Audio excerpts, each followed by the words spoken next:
எல்லாருக்கும் வணக்கம். இன்னைக்கு மகளிர் தினம். தமிழ்நாடு முழுக்க இருக்கிற என்னுடைய அம்மா, அக்கா, தங்கச்சி, தோழின்னு உங்கள் அத்தனை பேருக்கும் இந்த தினத்தில் வாழ்த்து சொல்லாமல் இருக்க முடியாது. உங்கள் அனைவருக்கும் என்னுடைய மகளிர் தின வாழ்த்துக்கள். சந்தோஷம் தானே? பாதுகாப்பாக இருந்தால் தானே சந்தோஷத்தை உணர முடியும். அப்படி எந்த பாதுகாப்பும் இல்லாதப்போ, இன்செக்யூரிட்டியாக இருக்கிறப்போ எந்த சந்தோஷமும் இருக்காது தானே. நீங்கள் நாம் எல்லாருமே சேர்ந்து தான் இந்த திமுக கவர்மெண்ட்டை தேர்ந்தெடுத்தோம்.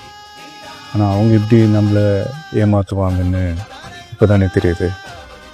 எல்லாமே இங்கே மாறக்கூடியது தானே, மாற்றத்துக்கு உரியது தானே. கவலைப்படாதீங்க. 2026 நீங்கள் எல்லோரும் சேர்ந்து, இல்லை நாம் எல்லோரும் சேர்ந்து இந்த மகளிருக்கான பாதுகாப்பை உறுதி செய்ய தவறிய இவங்களை மாற்றுவோம்.